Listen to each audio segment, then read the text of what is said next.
सिद्धाणं NaMo आयर्याणं NaMo वज्रायाणं NaMo लोये सवसाहूणं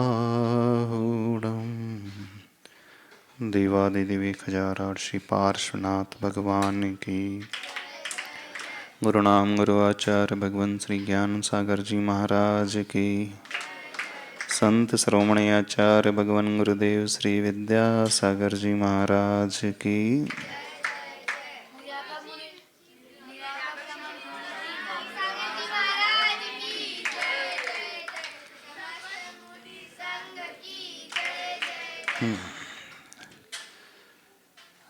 how to study and prepare for the examination, है ना। आज इस टॉपिक को लेते पहले पढ़ाई की तैयारी, एग्ज़ाम की तैयारी कैसे करें, पढ़ाई कैसे करें। आप लोग पढ़ाई कैसे करते हो, स्टडी कैसे करते हो? रट्टा मार के? अरे तो गलत है, समझ करके रट्टा मारते हो।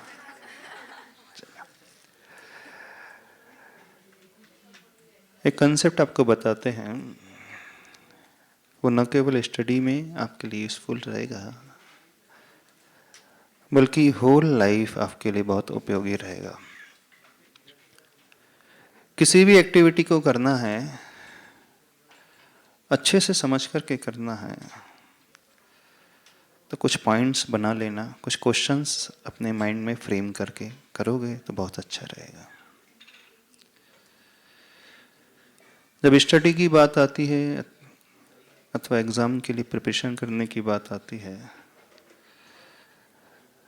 तो आपको एक फॉर्मूला बताते हैं 6 Ks का, 6 K अथवा हिंदी में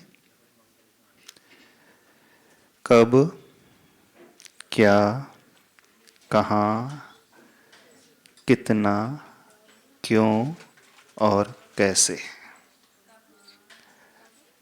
कब, क्या, कहाँ, कितना, क्यों और कैसे।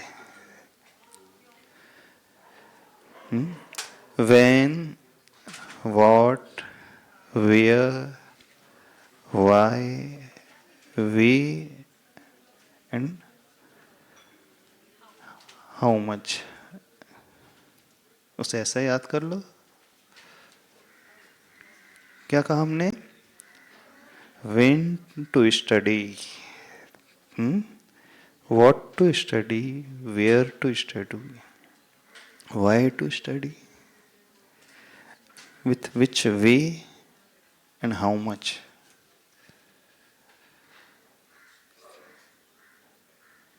छह क्वेश्चन से याद हो गए? कब, कहाँ, कितना, क्यों, कैसे और क्या। यदि ये क्वेश्चंस आपके माइंड में पैदा होने लगेंगे तो ऑटोमेटिकली आपकी लाइन, आपकी प्लानिंग, आपका वो एफर्ट्स हमेशा प्रॉपर रहेगा और आपका रिजल्ट भी बहुत अच्छा रहेगा। तो कौन से क्वेश्चंस उठाना है? किसी भी एक्टिविटीज को करना है तो ये 6 प्रश्न उठाया करो। अथवा जैन शास्त्रों में बात आती है द्रव्य, क्षेत्र, काल और भाव की। जब हम द्रव्य कहते हैं तो व्हाट टू स्टडी, क्षेत्र मीन्स वेयर, काल मीन्स व्हेन एंड भाव मीन्स हाउ और व्हाई। काल में, टाइम में कहाँ अध्ययन करना और किस प्रकार से अध्ययन करना, क्यों अध्ययन करना, ये भाव में आ जाएगा। कोई भी एक्टिविटी अपनी लाइफ में आप करते हो, चाहे स्टडी कर रहे हो, चाहे बिजनेस कर रहे हो, चाहे जॉब कर रहे हो, चाहे रिलेशनशिप की बात हो,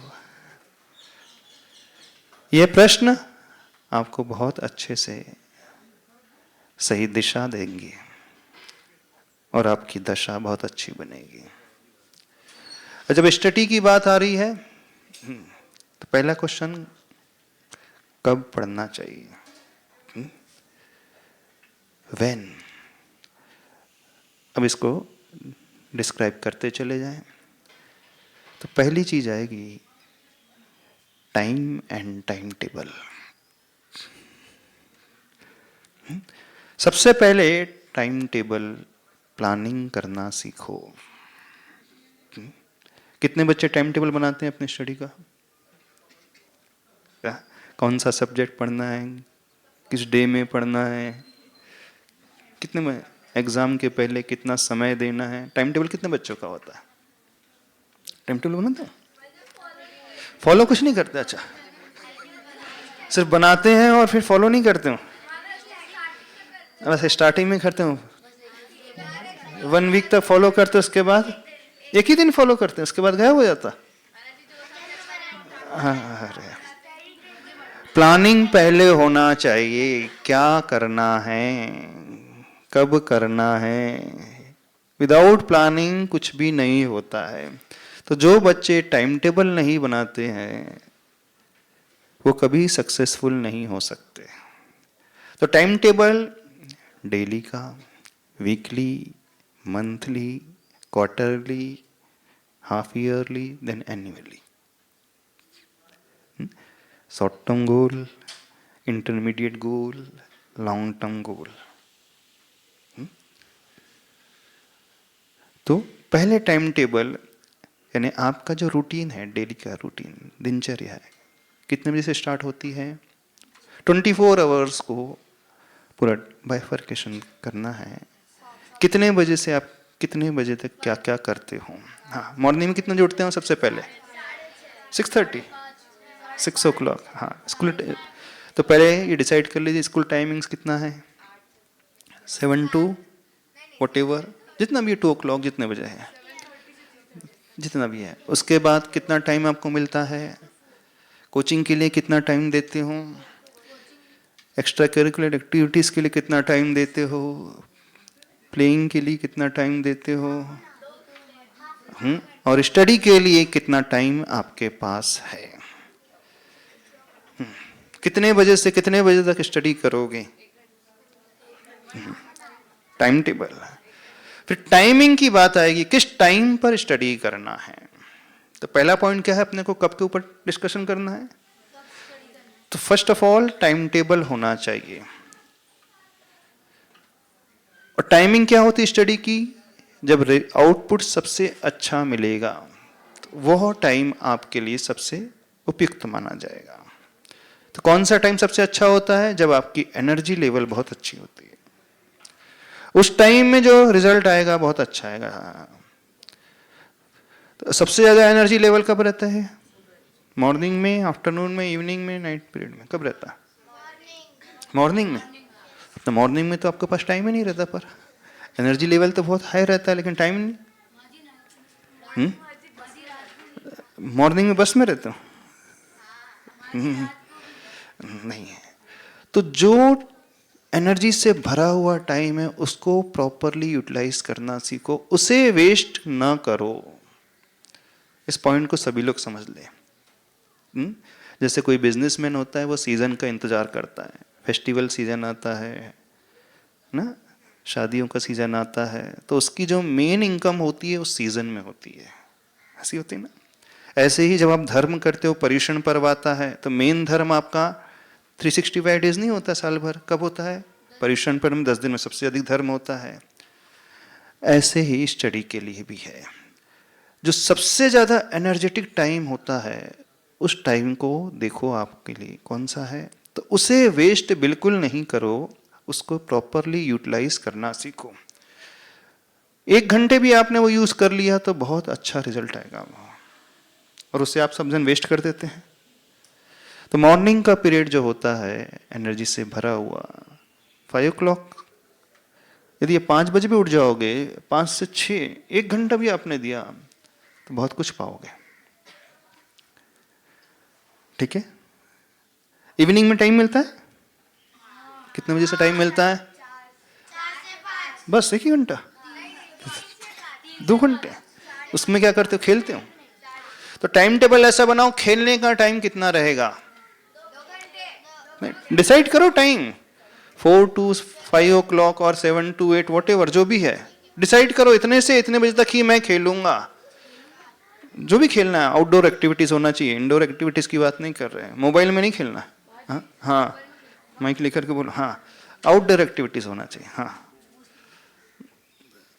नमस्ते महाराज जी।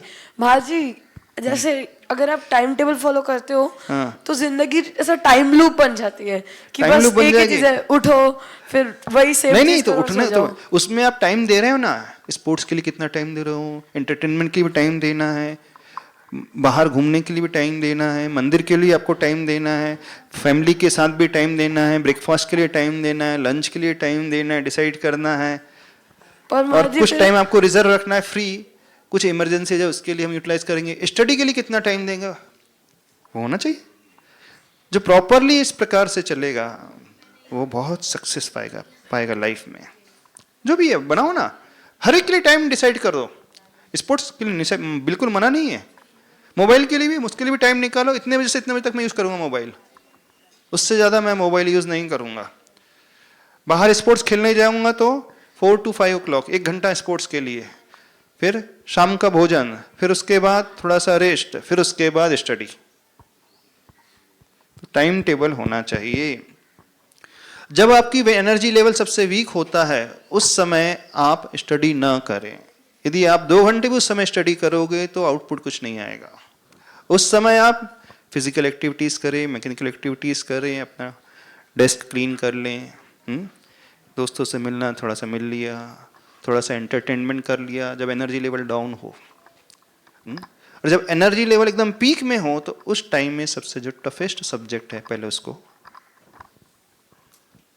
पढ़ने की कोशिश करें। बिल्कुल इसमें अब देखो, आप सपोज 2 आवर्स कंटिन्यू पढ़ रहे हैं, 2 आवर्स कंटिन्यू पढ़ते समय भी एक जैसी एनर्जी नहीं रहती है, एक जैसा मोमेंटम नहीं रहता है, उसमें भी अप एंड डाउन आते हैं ना। हाफ एन आवर बहुत अच्छा मोमेंटम रहेगा, उसके बाद थोड़ा सा थक जाओगे, बोर होने लगेगा, तो क्या करना है, टॉपिक चेंज कर लेना। हमारा ब्रेन ऐसा नहीं है कि उससे जैसे अपने व्हीकल को, गाड़ी को रेस्ट देना पड़ता है, नॉन स्टॉप 10 घंटे चल गई तब थोड़ा सा रेस्ट दे दो। आपको अपने माइंड को ब्रेक देने के लिए क्या करना है, जस्ट टॉपिक चेंज करना है। आप सपोज मैथमेटिक्स पढ़ रहे थे, फिजिक्स पढ़ रहे थे, अब थोड़ा सा टॉपिक चेंज कर लिया है जिसमें ज़्यादा मेमोरी नहीं लगती है, दूसरा सब्जेक्ट उठा लिया, थोड़ा सा वो कर लिया। अथवा जो इंटरेस्टिंग है, रीजनिंग सॉल्व करने लगे, एनालिटिक्स सॉल्व करने लगे, कुछ इस प्रकार के हैं, पहेलियाँ जो वाले टाइप्स होते हैं, पोएम्स पढ़ने लगे, स्टोरीज पढ़ने लगे थोड़ी सी।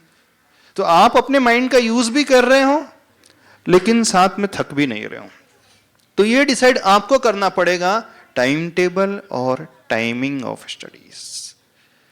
स्कूलिंग के लिए कितना टाइम है, 8 to 3 o'clock, ठीक है, 3:30। फिर उसके बाद आना है, क्या करना है, भोजन करना है, उसके बाद थोड़ा सा सोना है, रेस्ट करना है, हाफ एन आवर, उसके बाद स्टडी की कोचिंग। अरे स्टडी महाराज जी, मेरी एनर्जी लेवल हाई रहते हैं जब डस्क का टाइम होता है ना, रात के 10 बजे। डस्क मतलब इवनिंग। अच्छा, इवनिंग में, हाँ, तो उस समय यूटिलाइज करो जब आपको एनर्जी लेवल बहुत अच्छा रहता है, तो उस समय आप पढ़ना शुरू कर दो। हर एक बच्चे को अपने अपनी एनर्जी लेवल चेक करना पड़ेगा, कब मुझे पढ़ने में बहुत अच्छा लगता है, यानी मन बहुत अच्छा लगता है। कभी कभी मन अच्छा नहीं लगता, जब मन अच्छा ना लगे तो थोड़ा सा म्यूजिक सुन लिया, लाइट म्यूजिक, अथवा मंदिर आ गए, अथवा थोड़ा प्रवचन सुन लिए, अथवा कोई स्पोर्ट्स चैनल लगा करके देख लिया, अथवा कोई स्टोरी पढ़ ली, अथवा जो आपकी हॉबीज है, जो पेंटिंग अच्छी लगती है वो थोड़ी देर वो करने लगा। उससे क्या होगा, आपका पूरा प्रॉपरली सब कुछ यूटिलाइजेशन होगा। तो फर्स्ट पॉइंट है व्हेन, कब, यानी timing of study and time table. Time table daily का टाइम टेबल, फिर वीकली टाइम टेबल। इस वीक में मुझे कौन कौन से सब्जेक्ट के कितने चैप्टर्स करना है। कितने सब्जेक्ट्स होते हैं आपके, 5 सब्जेक्ट है ना, science, mathematics, history, geography, social science and English, Hindi, है ना? हमारे वही कोई 2 लैंग्वेज होंगी। तो वह आपको ये डिसाइड करना है किस सब्जेक्ट के लिए कौन सा दिन, अथवा एक दिन में कितने सब्जेक्ट की स्टडी करेंगे, 1 की 2, तो 2 तो वो डिसाइड करना, प्लानिंग करनी। मंडे कौन सा सब्जेक्ट रहेगा, ट्यूसडे कौन सा रहेगा, थर्सडे कौन सा, फ्राइडे कौन सा रहता है। और एक दिन जो है रिजर्व रखें कुछ इमरजेंसी के लिए, क्योंकि सब कुछ प्लानिंग के अनुसार तो चलता नहीं, कुछ ऐसा आता है ऑल ऑफ सडन कुछ भी और हो जाता है। तो एक दिन रिजर्व रखें, जो बैकलॉग हो जाए उसको हम रिकवर कर सकें। समझ रहे हो कि नहीं समझ रहे हो बच्चे लोग? सेकंड पॉइंट हमने क्या बताया, कब के बाद क्या पढ़ना है, कौन सा सब्जेक्ट पढ़ना है, यह आपको डिसाइड करना है। तो प्रायोरिटी उस सब्जेक्ट को दें जो आपके लिए बड़ा डिफिकल्ट सा लगता है, हार्ड लगता है, पहले उस सब्जेक्ट को दें। एग्जाम्पल दे रहे हैं, मान लीजिए आप गिर जाते हैं, चोट लग जाती है, हाथ में चोट लग जाती है, अथवा किसी का एक्सीडेंट हो जाता है, तो ये पोर्शन जो है राइट पोर्शन वीक हो जाएगा। जब तक ये अच्छा था इसके लिए एक्सरसाइज की आवश्यकता नहीं थी, अब ये राइट पोर्शन हमारी राइट हैंड वीक हो गया, तो क्या होता है, डॉक्टर क्या सजेस्ट करता है, हाफ एन आवर इसकी एक्सरसाइज करना पड़ेगा, फिजियोथेरेपी करना पड़ेगा। यानी अन्य बॉडी पार्ट से इस पार्ट को, राइट हैंड को ज्यादा टाइम देना पड़ता है। ऐसे होता है ना, जो भी वीक पोर्शन होता है बॉडी का उसके लिए एक्सरसाइज अधिक करना पड़ता है, तो वो मजबूत होता है। ऐसे ही जो सब्जेक्ट वीक है उसके लिए थोड़ा सा टाइम आपको ज्यादा देना पड़ेगा। तो क्या पढ़ना है ये आपको डिसाइड करना है, कौन सा सब्जेक्ट कब पढ़ना है। ठीक है। थर्ड पॉइंट क्या बताया था हमने, वेयर टू स्टडी। कहाँ स्टडी करते हैं आप लोग, स्टडी रूम है आप लोगों का? नहीं है? स्टडी रूम होता है घर में? नहीं है। आइडियली स्पीकिंग स्टडी रूम तो आपकी वास्तु के सबसे कहें तो आपके घर में जो वेस्ट जोन होता है और साउथ वेस्ट के बीच का जो जोन होता है वो बहुत अच्छा एरिया माना जाता है स्टडी करने के लिए। जब आप पढ़ाई कर रहे हैं तो आपका फेस जो है ईस्ट फेसिंग होना चाहिए, इस बात को ध्यान रखना है ना। ईस्ट फेसिंग होकर के बैठना पढ़ाई करने के लिए। हाँ, डायरेक्शन पता है कि नहीं? नहीं मालूम? East, south, west and north. Sunrise से सनसेट कैसा होता है? East, then south, then comes west, फिर नॉर्थ। तो आप जहां स्टडी कर रहे हो आपका स्टडी टेबल कैसा हो कि आपका फेस जो है ईस्ट होना। आपके टेबल में क्या होना चाहिए? Proper books, notebooks, pen, pencil और एक छोटी सी गुरु की तस्वीर होना चाहिए, है ना। मुनि महाराज की गुरु की तस्वीर एक छोटी सी अवश्य होना चाहिए। और जहां आप स्टडी कर रहे हो एक स्वास्तिक अवश्य बनना चाहिए। स्वास्तिक बनेगा तो वो बीजाक्षर उस जोन की, उस एरिया की एनर्जी को, उसकी वाइब्रेशन को पॉजिटिव कर देगा। जब भी स्टडी कर रहे हो तो स्टडी के पहले अपने इष्ट प्रभु का नाम 9 बार नमोकार मंत्र पढ़ करके स्टडी करना। वह एरिया जो है एकदम proper clean, neat and clean होना चाहिए, इस बात को ध्यान। उस एरिया में यदि गंदगी रहेगी, कचरा पड़ा रहेगा तो वहां से नेगेटिव वाइब्रेशन जनरेट होंगी, नेगेटिव एनर्जी पैदा होगी, फिर उसमें आपका मन नहीं लगेगा।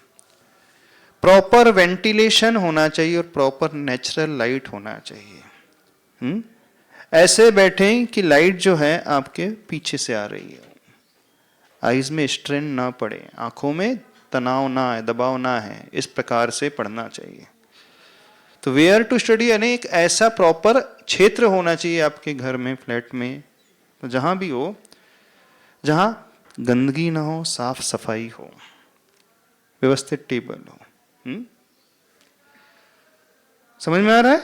आप लोग कहाँ पढ़ते हो? घूमते किचन में पढ़ते हो? तो डाइनिंग रूम में कि ड्राइंग रूम में? बेड पे। लेटे लेटे पढ़ते हो?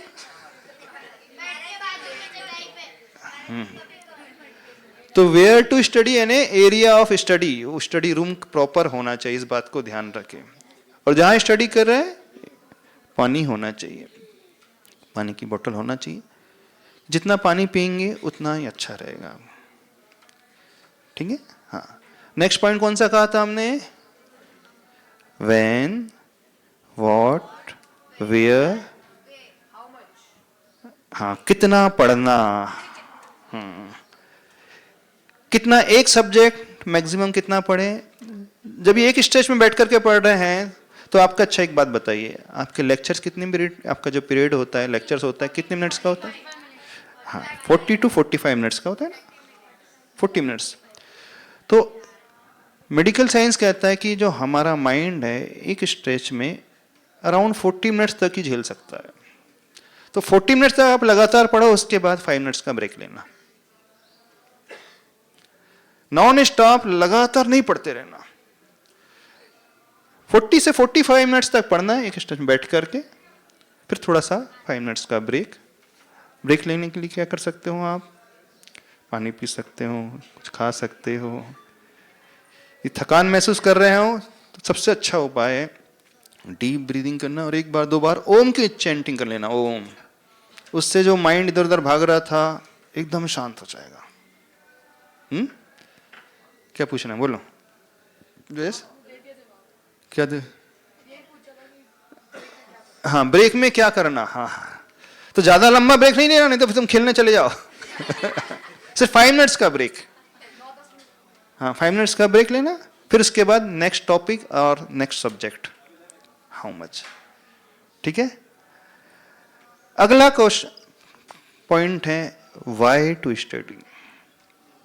कल बताया था आपको, मार्क्स के लिए पढ़ना है कि नॉलेज के लिए पढ़ना है?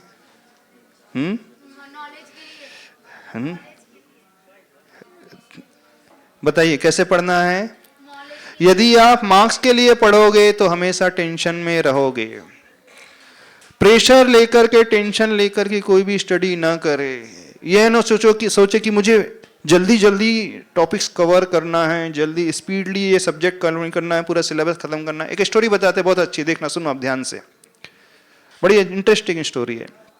एक बार क्या हुआ, एक गुरुकुल में नया नया शिष्य गुरु महाराज के पास पहुंचता है और गुरु महाराज से पूछता है कि मुझे जो है निशाना लगाना सीखना है, धनुष बाण चलाना सीखना है।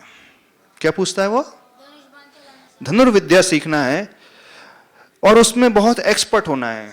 तो बताइए कितना समय लगेगा मैं एक्सपर्टीज हासिल कर लूं, किसमें? धनुष बाण में। तो गुरु महाराज ने देखा, बोले यदि मेरे अनुसार चलोगे, जैसे जैसे मैं बताऊंगा वैसा वैसे करोगे तो तुम्हें 2 साल का वक्त लगेगा। कितना टाइम लगेगा? 2 इयर्स में तुम परफेक्ट हो जाओगे। वो कहता है कि नहीं, मेरे पास तो इतना समय नहीं है, मैं जरा जल्दी से सीखना चाहता हूं। आप जितना बताओगे मैं उससे भी ज्यादा टाइम देने के लिए तैयार हूं, लेकिन मुझे जल्दी सीखना है। जितना आप बोलोगे, बोले 8 घंटे, गुरु ने कहा 8 घंटे डेली प्रैक्टिस करोगे तो आप 2 साल में सीख जाओगे। तो मैं 10 घंटे करूंगा। तो बोले अब कितना टाइम लगेगा? बताओ कितना टाइम लगेगा उससे?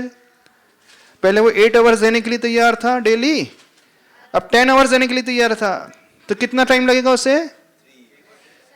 उसमें 1.5 साल। तो गुरु महाराज ने कहा 3 साल लगेंगे। क्या आंसर दिया गुरु महाराज ने? 3 इयर्स लगेंगे। बोला ऐसा क्यों? बोला नहीं, मुझे बहुत जल्दी सीखना है, मुझे अपने पेरेंट्स को दिखाना है, सोसाइटी में दिखाना है, सबको दिखाना है कि मैं बहुत अच्छा धनुर्विद्या में निष्णात हो सकता हूँ, बहुत एक्सपर्टीज हासिल कर सकता हूँ, मैं दिन रात मेहनत करूंगा, सब कुछ कर दूंगा, बस मुझे तो यही करना है। बोले अब कितना वक्त लगेगा? तो गुरु महाराज ने कहा 4 साल। क्या कहा? आंसर क्या दिया? पहले क्या कहा था इनिशियली? 2 साल। फिर बोला मैं ज्यादा टाइम दूंगा, तो बोले 3 साल। बोले मैं जी जान लगा दूंगा, बस यही करूं, तो 4 साल। अच्छा बताओ, टाइम कम होना चाहिए कि टाइम बढ़ना चाहिए? कम होना चाहिए। पर गुरु महाराज ने क्या कहा? टाइम बढ़ जाएगा। बोले क्यों? बोले टाइम क्यों बढ़ेगा, जबकि मैं तो बहुत जल्दी सीख जाऊंगा। तो बोले देखो, हम तब सीखते हैं अच्छे से जब हम रिलैक्स्ड माइंड में रहते हैं, तब हमारा आउटपुट सबसे अच्छा आता है जब हम टेंशन फ्री होकर के, without any anxiety, without any fear, कोई ऐसा भाव आए बिना कि मुझे जल्दी करना, ये करना, वो करना। जब जब ये भाव आकर के कुछ भी हम करेंगे, टेंशन लेकर के कुछ भी कार्य करेंगे, टेंशन लेकर के पढ़ेंगे, टेंशन लेकर के नया आर्ट सीखने की कोशिश करेंगे, जो 2 साल में होना था, नहीं मैं तो 1 साल में निपटा दूंगा, तो उस समय हमारा माइंड जो है 100% डिलीवर नहीं कर सकता है, वो उसी में उलझ जाता है। टेंशन, मुझे जल्दी करना, जल्दी करना, तो प्रोडक्टिव वो हो ही नहीं सकता। तो ऐसे ही आप लोग से कह रहे हैं, यदि आप टेंशन लेकर के पढ़ोगे, क्या मुझे फर्स्ट रैंक लाना है, मुझे 100%, 99% लाना है, नहीं हुआ तो ये हो जाएगा, वो जाएगा, तो समझना आपका पूरा कभी आउटपुट आएगा ही नहीं, बल्कि आउटपुट कम आएगा। आउटपुट पूरा कब आता है? जब आप पूरे तरीके से रिलैक्स रहते हो, टेंशन फ्री रहते हो। ऐसे पढ़ोगे तो एकदम सहज होकर के जो आया होगा बहुत अच्छा होगा, आप जल्दी लर्न कर लोगे, आपको याद बहुत जल्दी हो जाएगा। और टेंशन में पढ़ोगे तो याद भी नहीं होगा। 2 घंटे तो पढ़ोगे लेकिन रिजल्ट कुछ नहीं आएगा, जितना आना था नहीं आएगा। तो बात समझ में आई? क्या समझ में आया बताइए? तो क्यों स्टडी करना है? फर्स्ट रैंक लाने के लिए, आईआईटी में सिलेक्शन हो इसलिए? किस लिए स्टडी करना है? मुझे साबित करके दिखाना, I am the best student. अच्छा, मुझे दूसरों से आगे निकलना है इसलिए? नहीं, पर्पस ये नहीं होना चाहिए। पर्पस जो होना चाहिए, रिलैक्स्ड होकर के, टेंशन फ्री होकर के, मुझे कुछ सीखना है, मुझे कुछ प्राप्त करना है, ये भाव होगा तो आपकी डिलीवरी बहुत अच्छी होगी। जो आउटपुट निकल करके आएगा वो बहुत ज्यादा निकल करके आएगा। जब भी टेंस होकर के पढ़ोगे तो आउटपुट अच्छा नहीं आ सकता। तो इस बात को सभी लोग ध्यान रखना। टेंशन फ्री होकर पढ़ो, जो होगा सो अच्छा होगा। पर इसका मतलब नहीं कि ज्यादा रिलैक्स हो जाओ। हाँ, बोले महाराज जी ने कहा एकदम रिलैक्स होकर के पढ़ना, तो मैं सो ही गया हूं। सोना नहीं है। हाँ बोलिए। अगर वो 8 घंटे की जगह थोड़ा सा कम पड़े, जैसे वो 7 या फिर 6 घंटा ही प्रैक्टिस करे, तो फिर कम टाइम लगेगा कि ज्यादा? जितना इसको स्टेमिना है उस पर डिपेंड करेगा कि हर एक का स्टेमिना डिफरेंट होता है ना। हर एक की फिजिकल बॉडी अलग होती है, हर एक का ग्रास्पिंग पावर अलग होता है, हर एक का आईक्यू लेवल अलग होता है। नॉट नेसेसरी सबको एक ही जैसा टाइम लगे, पर हमारी जितनी कैपेसिटी है उसके अनुसार हम एफर्ट देंगे, और जो एफर्ट्स देंगे उससे जो रिजल्ट आएगा वो बहुत परफेक्ट रिजल्ट आएगा, अच्छा आएगा। हम किसी से कंपैरिजन बिल्कुल नहीं कर रहे हैं, हम ओवर वर्किंग भी नहीं कर रहे हैं, ओवर एफर्ट्स भी नहीं दे रहे हैं। जितनी कैपेसिटी उसके अनुसार दे रहे हैं तो बहुत अच्छा आएगा, बहुत कुछ सीखोगे, और जो सीखोगे वो हमेशा साथ रहेगा। अदरवाइज उस पर दूसरे पर्पस को लेकर के पढ़ोगे तो सिर्फ एग्जाम के लिए पढ़ोगे और एग्जाम के अंदर भूल जाओगे। कई स्टूडेंट्स होते हैं एग्जाम सब फिनिश हो गई तो उन्हें कुछ भी याद नहीं रहता, किसी कोई कंसेप्ट क्लियर ही नहीं होते, नेक्स्ट क्लास पहुंच जाते हैं, उन्हें पता ही नहीं कि प्रीवियस क्लास में उसने क्या पढ़ा। होता है ना ऐसा? हाँ जी, खुद की ग्रास्पिंग पावर और वगैरह कैसे पहचाने कि हम कितना देर कर सकते हैं? जब तक हम रिटेन अच्छे कर पा रहे हैं, समझना एवरेज स्टूडेंट की ग्रास्पिंग पावर तो अच्छी होती है, और जो अच्छे से परफॉर्म कर रहा है इसका मतलब है उसके कैलिबर बहुत ज्यादा है, लेकिन वो उतना टाइम डिवोट नहीं कर रहा है। टाइम अपने को पूरा डिवोट भी करना है, ओवर एस्टिमेट भी नहीं करना और अंडर एस्टिमेट भी नहीं करना, अपने आप को बैलेंस बना करके चलना। समझ में आया कि नहीं? हाँ, नेक्स्ट पॉइंट 6th वन कौन सा था? How to study, most important one. कैसे स्टडी करना ना। चलो हाँ, कुछ पूछना है? नमस्ते महाराज जी। महाराज जी, कुछ सब्जेक्ट्स ऐसे होते हैं जिनको देख के हमेशा नींद आती है, चाहे आप कभी भी पढ़ो। अच्छा, जैसे हिस्ट्री? हाँ, हिस्ट्री। तो ऐसे सब्जेक्ट्स को कैसे डील करें? अच्छा, जिस सब्जेक्ट को देखते ही नींद आती है इसका मतलब है हमारा पढ़ने का जो ढंग है वो ठीक नहीं है। हाँ, ऐसे सब्जेक्ट को दूसरे तरीके से पढ़ना सीखो, थोड़ा सा लॉजिकली। उसकी जैसे डेट है उसको याद करना है। सपोज अब 1942 में ये हुआ था, सत्याग्रह आंदोलन हुआ था, फलाना आंदोलन हुआ था, तो उसको विजुलाइज करके पढ़ने की कोशिश करो। कोई डायग्रामेटिक रिप्रेजेंटेशन ला करके करो, अथवा बुलेट पॉइंट्स बना करके पर्टिकुलर उस डेट को आज वर्तमान की डेट से कुछ एसोसिएट करके पढ़ना सीखो। एक लॉ ऑफ एसोसिएशन होता है। जब हमको याद रखना है तो उस इंसिडेंस को किसी एक पॉइंट से एसोसिएट कर लो। मान लीजिए आपको याद करना है नमक सत्याग्रह कब हुआ था, हाँ, तो उस डेट को याद करने के लिए सपोज कब हुआ था वो, अच्छा भारत छोड़ो आंदोलन कब हुआ, चलो उसको हमें भी याद नहीं है हाँ 1942 में, हाँ अब 1942 याद करना है तो 1 + 9 = 10, 10 + 4 = 2, 14 + 2 16, हाँ कुछ ऐसा एडिशन आता है, 16 नंबर आता है।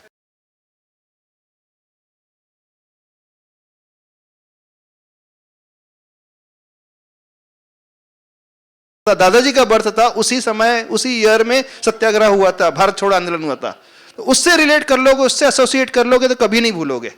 कुछ ऐसी डेट्स होती हैं, कुछ ऐसे इंसिडेंट्स होते हैं, इस प्रकार एसोसिएट करना सीखो उससे। अथवा आचार्य भगवान को दीक्षा कब हुई थी, उस ईयर में क्या इंसिडेंट्स घटा था, ऐसा याद करो। कब देश को आजादी मिली थी, कब महात्मा गांधी का जन्म हुआ था, उस दिन में क्या हुआ था, इस प्रकार से कोरिलेट करोगे तो हमेशा याद रखोगे। थोड़ा सा इसका ट्राइंग जो ढंग है बदल दो पढ़ाने का थोड़ा सा। जिसमें बोरिंग होने लगती है, नींद आने लगती है, तो वो अकेले ना पढ़े, डिस्कशन करके पढ़ना सीखे। 2-4 फ्रेंड्स मिलकर के डिस्कशन करते हुए पढ़ोगे तो हमेशा याद रखोगे।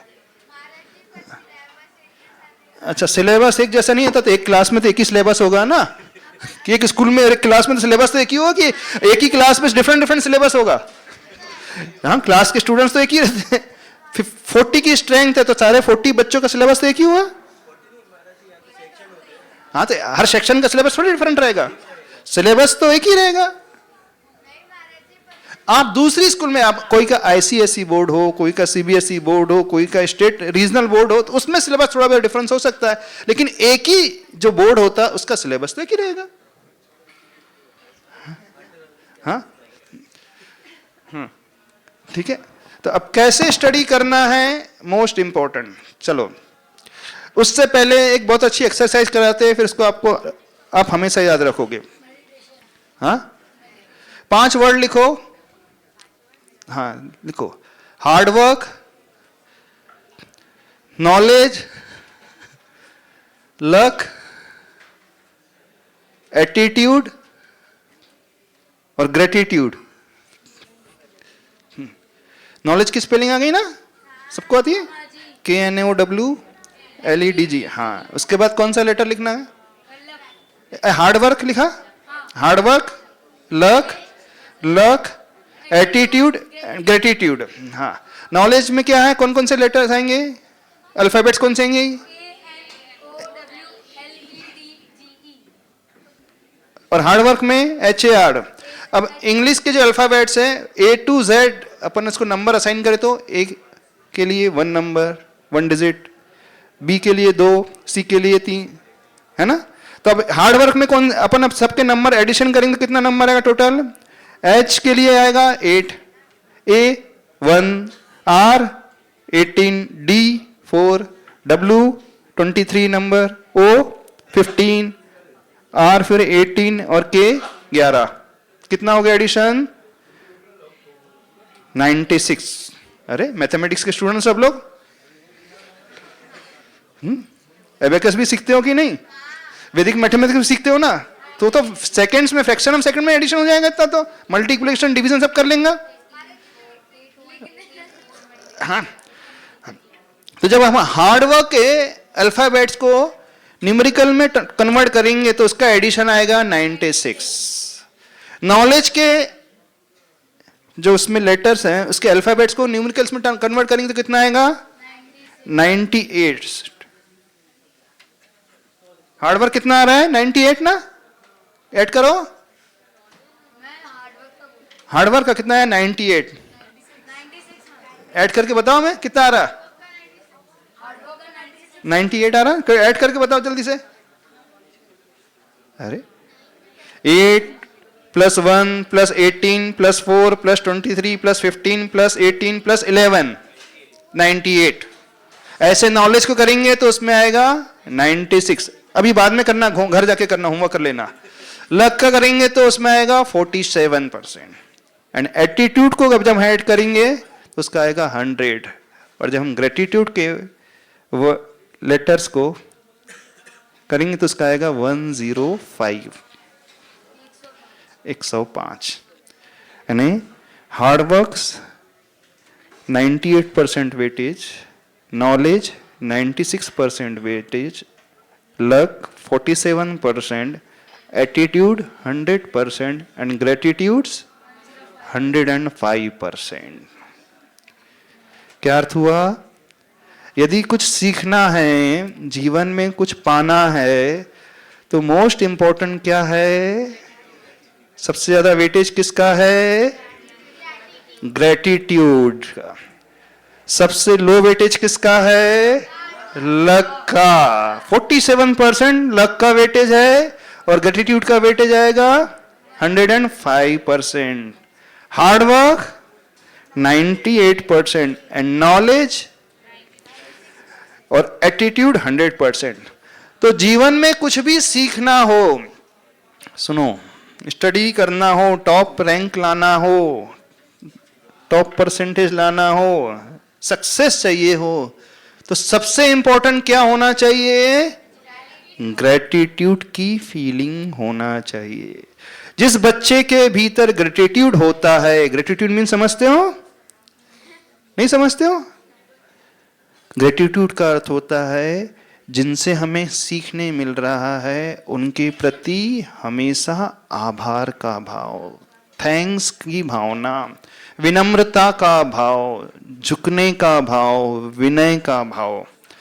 तो यदि ज्ञान को माना है तो सबसे पहले कौन सा भाव आना चाहिए? ईगो को छोड़ करके एकदम विनय और बहुमान का भाव जिस बच्चे के भीतर होगा वो बहुत जल्दी सीख जाएगा। अभी हमने देखा कुछ बच्चे आए, उन्होंने अपने नोटबुक को कैसा रखा था? ऐसा फेंका था, है ना? इसका मतलब है नोटबुक के प्रति, बुक के प्रति आपके मन में ग्रेटिट्यूड का भाव नहीं है, तो आपको वह नॉलेज जल्दी नहीं आएगा। रिस्पेक्ट जिसके हृदय में होता है, जो जितना रिस्पेक्ट देगा दूसरों को, टीचर्स को, गुरु को, उस बुक के प्रति भी ग्रेटिट्यूड की फीलिंग आना चाहिए, उस नोटबुक के प्रति भी ग्रेटिट्यूड की फीलिंग, आपका जो स्कूल बैग है उसके प्रति भी ग्रेटिट्यूड की फीलिंग, जो पेन और पेंसिल आप यूज कर रहे हो उसके प्रति भी ग्रेटिट्यूड की फीलिंग। जब हम ग्रेटिट्यूड की भावना से भरते हैं तो हम सबसे ज्यादा रिसेप्टिव मोड में आ जाते हैं, यानी उस समय हम सबसे ज्यादा बहुत स्पीडली ग्रास कर लेते हैं। जो स्टूडेंट, जो व्यक्ति हमेशा ग्रेटिट्यूड की भावना से भरा रहता है, एग्जाम्पल दे रहे हैं, आचार्य भगवान को इतने जल्दी इतना सारा नॉलेज कैसे हो गया? दीक्षा लेने के बाद 4 साल में ही बहुत सारा नॉलेज हो गया था। क्यों हो गया था जानते हो? आचार्य भगवान हमेशा अपने गुरु के प्रति, शास्त्र के प्रति, बुक्स के प्रति रिस्पेक्ट के भाव से और ग्रेटिट्यूड के भाव से भरे रहते थे, इसलिए बहुत जल्दी उनकी मेमोरी पावर बढ़ गई, ग्रास्पिंग पावर उनका बहुत बढ़ गया। एक बार पढ़ लेते तो 1-2 बार पढ़ लेते तो उनको एकदम लर्न हो जाता था। तो जो बच्चे चाहते हैं 1-2 बार में मुझे लर्न हो जाए, तो सबसे इंपॉर्टेंट क्या आना चाहिए उसके भीतर? ग्रेटिट्यूड की भावना। किसके प्रति? अपने टीचर्स के प्रति, अपने जो बुक्स के प्रति, अपने कलीग के प्रति, फ्रेंड के प्रति जिससे आप कुछ सीख रहे हो। सपोज आपको मैथ्स नहीं आता, सॉल्व नहीं कर पा रहे हो और आपके फ्रेंड ने हेल्प कर दी, आपको बता दिया, तो उसके प्रति कौन सा भाव? ग्रेटिट्यूड का बना। और जो आपसे आगे निकल जाता है, बच्चों जो टॉप कर लेता है, फर्स्ट रैंक में आ जाता है और आप 3rd में आते, तो उसके प्रति कौन सा भाव होती है आपकी? जेलेसी का भाव होता है।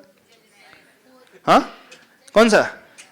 वो फर्स्ट नंबर आ रहा है और आप सेकंड में आ रहे हो, उसके 98% आ रहा है, आपके 95% आ रहे हैं, उससे के प्रति जेलेसी का भाव होता है कि दूसरा भाव होता है? उसकी प्रशंसा करते हो कि उससे जलते हो? नहीं, उसकी प्रशंसा करते हो कि उससे जलते हो? थोड़ा बताओ ना। थोड़ा सा जलते हाँ, अच्छा, ग्रेड मिल रहा है सपोज, क्लास में उससे बहुत ज्यादा इंपॉर्टेंस मिलता है सपोज, हाँ, टीचर उससे ज्यादा लाइक करे, आपको ज्यादा नहीं लाइक करती है, तो जिसे ज्यादा लाइक करती है टीचर, उसको देखकर कैसा भाव आता है? जेलिसी का भाव आता है।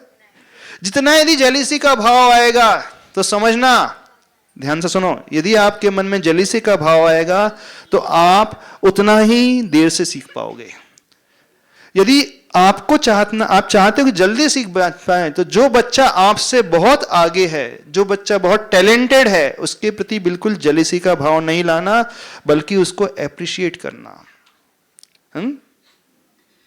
उसके प्रति रिस्पेक्ट का भाव। तो आपके मन में यदि रिस्पेक्ट का भाव, विनय का भाव हो गया, तो आपकी लर्निंग कैपेसिटी सबसे ज्यादा बढ़ जाएगी। तो मोस्ट इंपॉर्टेंट पॉइंट क्या है, हाउ टू स्टडी में एटीट्यूड ऑफ ग्रेटिट्यूड लाना सीखो। ठीक है, अब कैसे स्टडी करना, कैसे स्टडी करते हो आप लोग बताइए, कैसे पढ़ते हो? ऐसे पढ़ जाते सरसरी नजर से? सब्जेक्ट पे डिपेंड करता है। एक ही बार पढ़ते हो कि रिवीजन करते हो? देखो, स्टडी करने के लिए 3R को याद करना, reading, reflecting and revision, revising. Reading, reflecting and revising. दूसरे 3R याद करते हैं? कौन से 3R? अच्छा, रिड्यूस, रीयूज एंड रिसाइकल। हाँ, triple I money, triple R, triple R, RRR। अच्छा, रिवाइजिंग। बहुत सारे बच्चे पढ़ते तो हैं लेकिन रिवाइज नहीं करते। मेडिकल साइंस कहता है जो हम पढ़ लेते हैं विद इन 24 to 48 आवर्स 80% उसका भूल जाते हैं।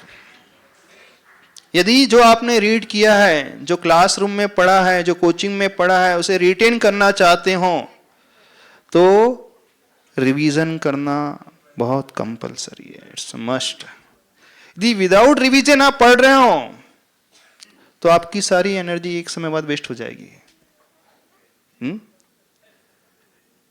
तो रिवीजन बहुत इंपॉर्टेंट है, लेकिन रिवीजन से पहले रिफ्लेक्टिंग बहुत है ना, इसके कंसेप्ट को क्लियर करना। कंसेप्ट जैसे उन्होंने क्वेश्चन किया कैसे हम याद रखें, तो एक तरीका होता है, सबसे इजी तरीका होता है, बड़ा पैराग्राफ है, बड़ा लेसन है, तो बुलेट पॉइंट्स बनाना सीखो। मेन पॉइंट्स निकाल करके उसके बुलेट पॉइंट्स अपने लिख दो। अब पूरा पैरा तो एकदम याद नहीं होता, एक पॉइंटर हमने बुलेट पॉइंट लगा दिया। अथवा एक फ्लो चार्ट बनाना सीखो, फ्लो चार्ट्स, अथवा कोई डायग्राम से उसे याद करना सीखो, माइंड मैप टेक्निक। अथवा उसको एक कार्टून से रिलेट कर दो, जो आपका फेवरेट कार्टून है ना, अरे जो भी एक्सवाइजेड, जो भी अच्छा लगता है, कोई ऐसी इमेज से उसको रिलेट कर दो, एसोसिएट कर दो, तो इमेज हमेशा हमें याद रहती है। जैसे ए फॉर एप्पल एक लिखा है और एप्पल दिखाया, सबसे पहले इजीली लर्न किस में होगा? एप्पल की स्पेलिंग लिखने से याद होगा कि एप्पल देख करके याद होगा? है ना? बच्चे जो होते हैं ऑब्जर्वेशन से सीखते हैं, पढ़ करके नहीं सीखते। तो आपको पढ़ना है, लेकिन पढ़ना कैसे है, उससे एसोसिएट करो, यानी रिफ्लेक्ट कर लो, विजुलाइज करना सीखो। जो भी आप पढ़ रहे हो उसे विजुलाइज करो कि वो कैसे होगा। समझ रहे हो कि नहीं समझ रहे हो? फिर उसे रिवाइज करो। अब आपने क्लासरूम में सीखा है, क्लास के बाद एक ब्रेक मिला, 5 मिनट मिलते हैं, 2 मिनट मिलते हैं, तो क्विक उसे रिकॉल कर लो कि क्या सीखा। फिर क्लास के बाद सेम डे फर्स्ट रिवीजन, फिर वीकेंड में एक revision, second revision, month and में थर्ड रिवीजन। जिस टॉपिक की 3 बार रिवीजन हो जाती है, फिर आप उसे हमेशा रिटर्न कर लोगे। लेकिन आप एक भी बार, आप तो रिवीजन तो छोड़, आप कंप्लीट ही नहीं करते कोर्स। हाँ करते हो? नहीं, पर सेकंड डिवीजन में टाइम अब कम लगेगा, क्योंकि आप सेकंड डिवीजन में पूरा नहीं पढ़ना पड़ेगा, आपको छोटे छोटे पॉइंट्स में याद करेंगे। और थर्ड डिवीजन में बस पॉइंटर बना करके रखो।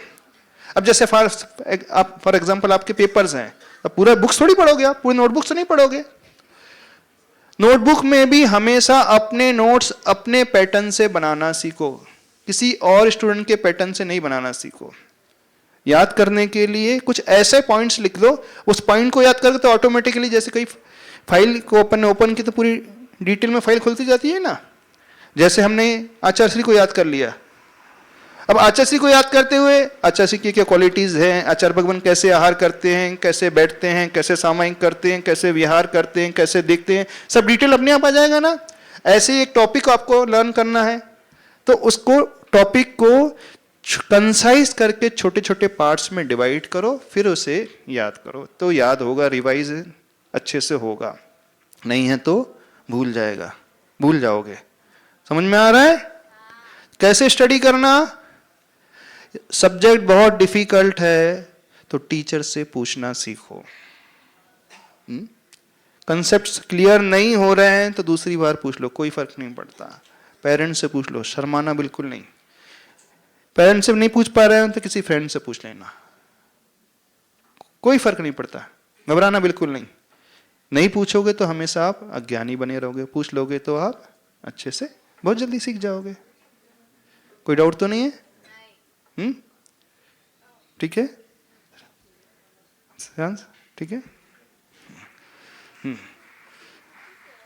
अब